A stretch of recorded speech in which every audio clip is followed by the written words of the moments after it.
We had Ricky Weeks and Prince Fielder on the same team. And I remember one game in particular where Prince Fielder hit 3 home runs consecutive at bats, and they were all out of the ballpark. Hey, fitness and health fans. It's time to get your game on and crush it with Coach Marghella in another episode of Sporting Good Fitness. Join us for the podcast that will coach you from the sidelines to keep you on your game no matter what health or fitness game you play. Hey, I'm Coach Marghella. I'm Sporting Good Fitness. What are you sporting? Hey, Coach Marghella, what do you have for us today? Hey, this is Coach Marghella back with another episode of Sporting Good Fitness. And today I have a friend of mine named Eric Berner. He's actually a friend that I met in my business networking group. And he actually is a very diverse guy. He's been involved in a lot of things. And he's a former UT grad. And he's actually done a lot of acting and voiceovers and commercials and things. And also he's the public address announcer for the Nashville Sounds baseball team. And I just wanted to introduce him today. Thank you, Eric, for taking time out of your day today. You're also a financial advisor, so I know you got a lot on your plate. I do, but I'm glad to be here, Frank, and I appreciate you asking me to participate. Sounds like fun. Well, I'm a huge baseball fan. I've been a huge baseball fan my whole life. So when I first met you, I actually didn't know that you worked for the Sounds and had been there for a number of years. So it was funny because then I was at games and I'd see you in the booth, and it was pretty cool to see you up there. And you got involved with the Sounds in 2005. So tell me a little bit about how you even got to be the PA announcer for the Sounds. Sure. Well, you mentioned that I do some acting and some voiceover work, and actually my interest was more from that direction initially than from a sports direction. I remember many years ago driving around town, and I had been taking some acting classes, and I've actually been in some sales training type videos and cassette back. This is how old it goes. It was the cassette companion tapes for that. Oh, wow. And several different videos and commercials and a few films and that kind of thing. And I'd done a few voiceovers, and I was like, I wonder if I could just turn this into a career. This was, again, well before I was a financial advisor. So I was driving around town, and I'll never forget this. I thought, oh, man, if I were the PA announcer for the Titans, that would be really great. And I was like, well, you know what? They only have 10 games, 2 preseason games, 8 regular season games. That wouldn't be a full-time gig. And then I was like, well, maybe the Predators. And I was like, well, that's about 40 games, still probably not a full-time gig. And then I was like, well, baseball, it's not major league.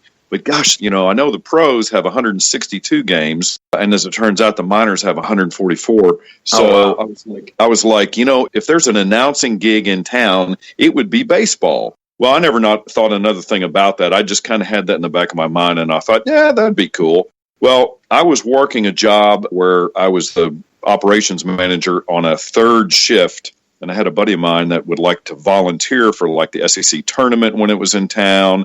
The Bell South Senior PGA Golf Tournament was in town. And so he said, hey, during the day, we can't sleep anyway, because I couldn't sleep on that schedule. He's like, why don't we volunteer for some stuff? And I was like, okay. So when I called, I asked if there was anything, announcing or voiceover or anything like that. So sure enough, at the SEC tournament back in 2000, 2001, they had a 3-on-3 basketball tournament for kids, and they just wanted an announcer says, oh, he's shooting 3, he makes it. And, I introduced the kids and just kind of made it like a live experience for them. And it was fun. But instead of volunteering, I got paid. So my buddy, he was all pissed off because, I got paid. He said, let's volunteer. And he's working the crowd and I'm getting paid for this. So then I volunteered at the Bell South Senior PGA Golf Tournament. And as it turned out, one of the starting announcers that they'd had for several years was not going to be able to make it any longer. And so the guy said, let's have lunch. And he said, yeah, your voice carries well. You know anything about golf? And, I grew up in Memphis, and we used to have the Danny Thomas Memphis Classic, which is St. Jude's connected.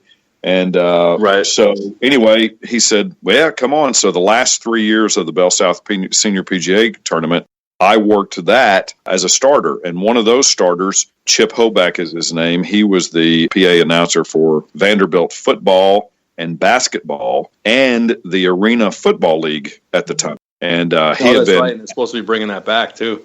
Yeah, and he had been asked when the Sounds position came open, if he would be interested. And he said, gosh, there's no way I'm going to do, 70 to 72 games, but I know somebody that might split it with me, thinking of me. So I went and I auditioned. So I was at Greer Stadium all by myself. There wasn't anybody else in the stadium except the person that was, having me come in.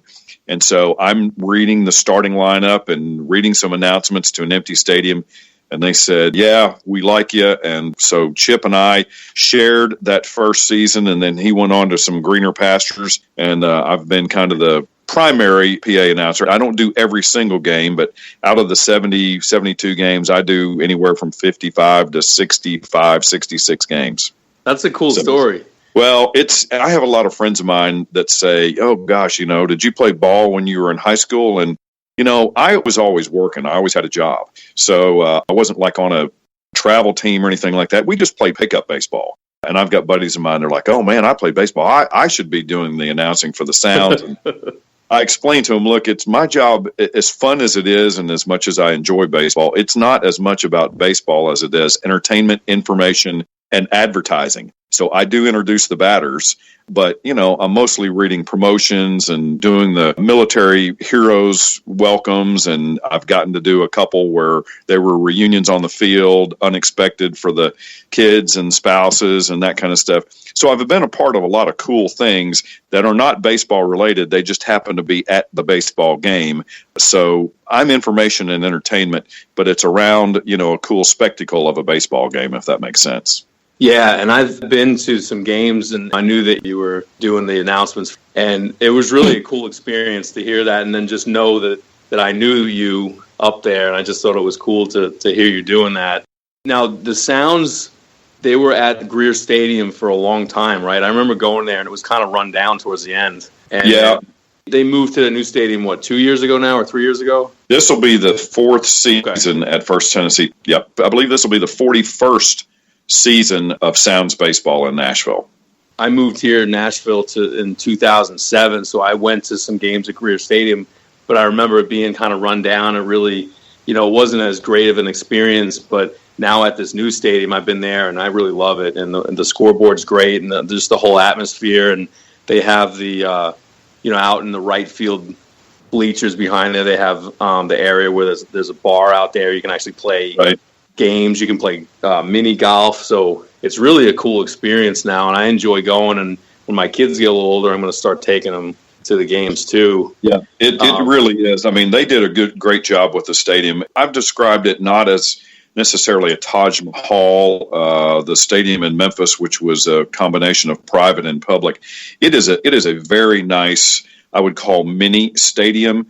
And First Tennessee Park is more of a park. It's a ballpark, and it was not designed like that on purpose. You can walk the entire concourse and never have an intruded view of the field. So you can be in right field, you can be in center field, you can be behind home plate, you can be down the first base or third base lines, and you can see through the concourse to the field. And it's really, as nice as it is, again, not a Taj Mahal, but it's really a nice, intimate ballpark, and you really get the feel of a ballpark instead of that stadium feel. And I think that's a lot of the charm, and they did that by design. I thought they did a great job with that. I think so too, and I was really impressed when they built it. Plus, it's it's closer to downtown. It's right around some new bars and restaurants, so it's a lot of fun things to do even before and after the game as well. Right, and there's more things that are coming into that part of the town, and that was, I think, ask you, are they planning on doing that, building that up more? Mayor Dean, when he made the decision, I, for one, was a little apprehensive about it. Not that my opinion accounted for anything, but I thought that the site across the river from downtown, adjacent to LB Field, where they have the rail yards. Yeah, the rail yards and the recycling and all that kind of stuff. Yeah. I thought that was the ideal place for that. But Mayor Dean's plan, as I recall, was that he wanted the ballpark to be in that North Nashville, edge of Germantown area, to bring some revitalization there. And since the ballpark there's a new complex of, several that have gone up. The Tennessee State Museum is under construction there. And I was just driving by there the other day, and I really was unaware of this, but the Nashville Electronic Library has just broken ground. So there used to be a lot of vacant lots and parking areas, and they built a new parking garage, and all of that is being developed, and it's just, progressing with the north part of Nashville as the whole city has been growing. It's got some attention since the ballpark's been put there. So a lot of things have been going in there. Yeah, and I'm really impressed. Every time I go down in that area, I feel like I find a new restaurant or a new bar that I haven't seen before, and just a great experience down there. Golf is right across the river that just opened up. I was just going to say that. Have you been there? Yeah, it's a great venue. Everything, has been great venues. They had a concert at First Tennessee Park, the latter part, or after the season, and they're going to do some more of that. I haven't heard any announcements of any for this season or this year or this calendar year, but I know Kings of Leon did a concert there just after the baseball season ended, and I think they're going to do some more of that kind of stuff, as well as the soccer. Nashville FC played their inaugural game at First Tennessee Park, and I guess are going to be there for a couple of seasons as they transfer into the MLS and before they have their stadium built, I guess, over by the fairgrounds. That's right. I forgot that. So didn't they have a game there recently? Yeah. The inaugural game was, it's about 10 days ago, I guess, or so, that it was pouring down rain, but I've got a friend that's on the grounds crew, and, they were kind of a little bit concerned about that. But apparently the field was no worse for wear, even in that downpour, and, a bunch of soccer cleats being, kicked around on that for 90 minutes. Nashville's growing so much, and it's great now that, we have the Sounds, we have, we're going to have the MLS team in a couple of years when they do that. We have the Titans, and then we have the Predators. Now, do you think at some point with the Sounds, do you think that they're looking to maybe do a major league team someday, and use this as a springboard to that? People have asked about that for a long time, and I'm just going to express my personal opinion, okay? Nobody has told this to me. I just don't think that it's going to happen, and the reason that I don't think it's going to happen, and I'm not saying it would never happen, I just don't think it's going to happen in the foreseeable future for a number of reasons. Number one, Nashville is still growing, and we have made strides, but there are only so many sponsorship dollars from a corporate standpoint to go around. And if you spread that between Titans, Predators, which are major league teams, and then MLS, which was a major league team when that comes, and the Sounds, that kind of gets spread fairly thin. So to bring a major league team in, and the sponsorship dollars that I think it would require, I think would be number one difficult, or one issue of difficulty. So, Nashville is positioned between St. Louis, Cincinnati, and Atlanta, which Major League Baseball already pulls from this area to those teams. And so I think that Major League Baseball as a whole, and specifically those teams, would not want a Major League team in the Nashville area, and I would believe that they would have some clout. Now, those are all National League teams, so an American League team, maybe, but I still think that those teams, exercising some clout would probably prevent a major league team from happening in Nashville. And again, I'm not saying never, but I just don't see it happening from a business standpoint. A lot of people who have been involved in baseball a lot longer than I have, and in this city, have a different desire. But I think that's more from a hopeful, wishful thinking standpoint, as opposed to, how from a business standpoint does it really make sense. And I just don't see that it does. The nice thing, too, about having a AAA team is that, the kids can go out and run on the bases, and they do a lot more intimate things with the fans. They do fireworks shows a lot, and they really get the fans involved with things. So with a major league team, they wouldn't do that as much. So, in a way that it's nice to have the AAA team, because I just feel like it's more intimate. You get to see be a little closer to the players and the action, I think, as well.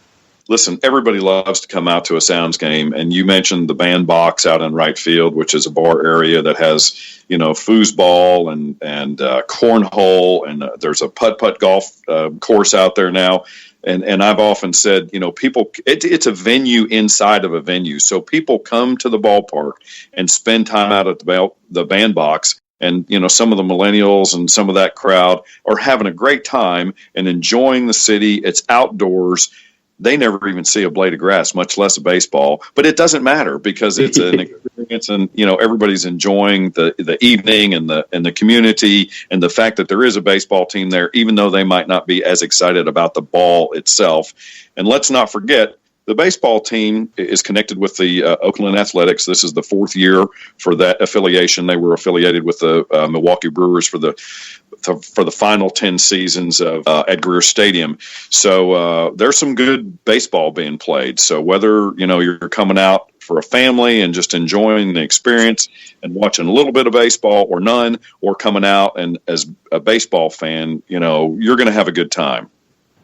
Yeah, and as someone like me, so I'm huge into fantasy baseball, fantasy football. So for me, when I see these guys get traded, because the A's do a lot of trading with prospects a lot, and they'll trade some of their players that have been, more established, and they'll get a lot of prospects. It's cool to watch these guys come play through here and then get called up, towards the end of the year and actually start playing, because I'll actually pick up some of these guys on my fantasy team after I've watched them play at Sound Stadium. So it's pretty cool to be able to do that. Yeah, I mean, and listen, we've been fortunate, even with some visiting teams with a major leaguer on a rehab start or something like that. We've seen, Kerry Wood.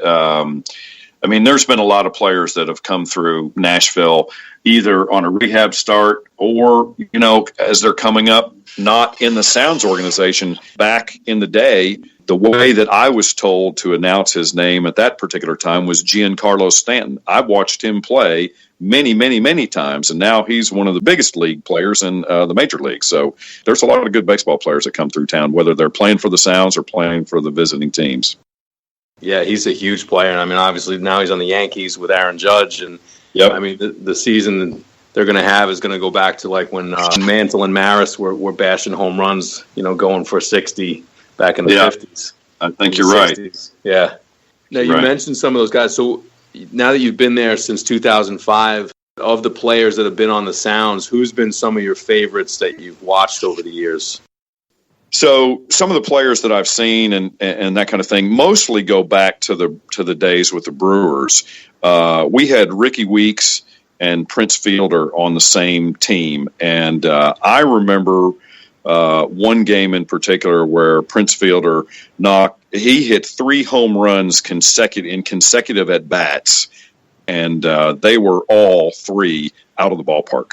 So I get the most impressionable player for me for the Sounds was Prince Fielder. Now I've seen Ryan Braun, Ricky Weeks, Zach Greinke.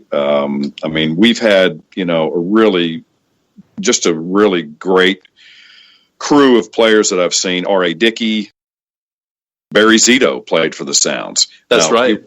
He was kind of coming back down, but still, a lot of fun to watch. So, and Ozzie Smith is connected with the Oakland Athletics, and he comes to town as a base coach from time to time.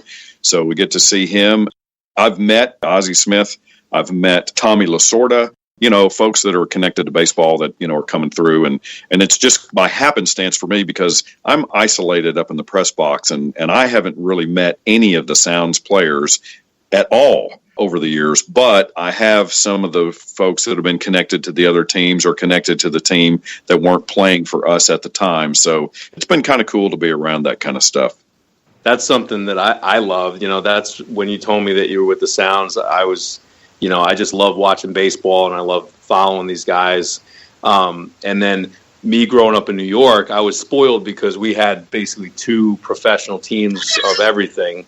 And then moving down here, I was like, well, at least I still have the baseball team and I had, the Predators and the Titans that I could follow. But as far as the teams in Nashville and the Sounds, what do you feel, the importance of the Sounds to Nashville itself? Well, I think, with the Preds in town, we got a major league team with the hockey, which is a, winter into spring and hopefully almost midsummer as they did last year with the Stanley Cup run. That's right. Obviously the Titans in the fall. And I think that the Mid-South area has always been, traditionally a football sort of town. Who'd have thought that, hockey would have made as big a splash in the South and in Nashville in particular as it has. But, Nashville, we get all 4 seasons, but we have a really enjoyable and nice long spring as well as fall and summer. And, baseball is just the pastime that, everybody played when they were a kid, and everybody knows enough about to be able to come and enjoy a game. And again, going back to the conversation about First Tennessee Park and the way that they constructed it as a ballpark, not a stadium, you can get in there and feel like you're sort of in the game while you're a spectator and just enjoy yourself, have a good time. The staff is incredible. They want you to have a good time. It's about a fan experience. They've got a pro shop is beyond compare to what it was at Greer Stadium with a lot of selection, and there are a lot of people in there buying gear and just, rooting for the team. It's not even about whether the Sounds win, because minor league baseball is about developing players. Right. Pitchers and batters and field, it's not necessarily about winning. Yeah, they want to win; they're competitive, but the managers at the minor league level are about getting players to the major leagues. So you're going to see quality baseball, and you're going to have a good time. And the stadium or the ballpark and the staff and everybody's set up to do that. It's in a great, accessible part of town, and it's just, I watch people as they come in, and I'm walking out with people as they're walking out, and everybody, has had a good time. Again, whether they're the biggest baseball fan or whether they're the most casual, just it's a social event for them. They're going to have a good time. And I think that, Nashville is a perfect hospitality city with something like 14 million visitors in 2017. We've got a good tourist market here, but there's plenty of stuff for the home team, for the residents to participate in, and the Sounds and First Tennessee Park, I think, is key to that. So, well, excellent. I agree with you, and I always have a good time there, especially now that they've moved the stadium to their new location. So I've had a great time there, and I look forward to going there for years to come. So on a closing note, how can our listeners follow you? Do you have something on Instagram or Facebook or anything where they can follow you? I am on Instagram. It's just EricBerner. I'm on Facebook, Eric Berner. I do have a Twitter account, which is burner.com. That's one of my signature calls, by the way, whenever I make a read and the announcement has anything to do with the Nashville Sounds website. I usually finish it off with a little oomph. I say, now, be sure to check out the Sounds by visiting online at NashvilleSounds.com. And that has resonated with the crowd. People repeat it back to me. So that's my Twitter handle, burner.com. I love it. Well, man, thank you again. I appreciate you taking the time out today. And I look forward to seeing you soon and seeing you at the games as well. All right. Sounds good. I appreciate the time, Frank. Coach. Thank you. So thank you again for listening. This was a great episode. Eric Berner is a good friend of mine, and I really appreciate him coming on today, and he does a fabulous job at the Sound Stadium. If you've never been to a game there, it really is something. It's the new stadium at First Tennessee is just phenomenal, and there's just so much to do. It's a really family-oriented place, and I always love going there. And even if the game isn't the greatest game, there's always something to do between putt-putt golf and games and just walking around and just kind of talking to people or going out to the bandbox, having a drink. So it really is a lot of fun. One of the things that I really enjoy about Nashville is sports. And when I moved here in 2007, I had looked at a bunch of different places to move. And growing up in New York, I was big into sports. We had, 2 of every baseball team and 2 of every football and hockey and basketball. So for me, I really wanted to go to a city, and I wanted to move south, and I wanted to be around, multiple teams. And when I looked around, Nashville really had at least all 4. They had football, baseball, hockey, and then, maybe someday we'll get a basketball team. But I knew that I wanted to at least have the football and the baseball and the hockey there because those are my favorites. And that was a big reason why I moved to Nashville, and sports is a big part of my life, and I really wanted to be around it. I go to games all the time. I go to Titans games. I go to a lot of Predators games. I'm a big fan of them, and I go to a lot of Sounds games, and I'm going to start bringing my kids as well. But that was a big reason I moved to Nashville, and it's a big part of my life. So I'm just glad I get to be a part of this, seeing the guys develop on the Sounds, seeing the Titans get better the last few years, and now seeing the Predators and making the Stanley Cup Finals last year was just one of the most phenomenal times in my life, just going down there and seeing 100,000 people out in the street just partying before the game, and going inside the stadium and listening to the crowd roar. And honestly, the loudest sound I've ever heard from 18,000 fans, bigger than I've heard at some huge football stadiums I've been at. So the atmosphere is phenomenal. We have some great fans in Nashville, so I definitely recommend people going out to any of these games, Titans, Predators, and Sounds. You know, that it's definitely top notch. So everybody out there, just get down to one of these games. It's really the best time that you're going to have in Nashville. It's one of the most fun environments, whether you go to the Sounds, Titans, or Predators, and really it's an awesome experience for the family as well. And again, this is going to be a trend for us. We're going to be trying to get more guests on that are local sports people. You know, we're going to try to get some athletes, maybe even some former players of the Titans and the Predators on there. And, you know, I want to keep the sports involved here. I really enjoy it. And thank you again for listening today. Everything will be posted about Eric Berner on our bio page on our website. Again, I'm Coach Marghella, and I'm Sporting Good Fitness. How about you? Thank you, Coach Marghella, for another thrilling episode. Sporting Good Fitness is a broadcast wellness production powered by Ideal Health and Wellness Center in Franklin. Executive producer, Frank Sardella. Dr. Marghella appears courtesy of Ideal Health and Wellness Center, copyright 2018, all rights reserved. For more information, visit sportinggoodfitness.com.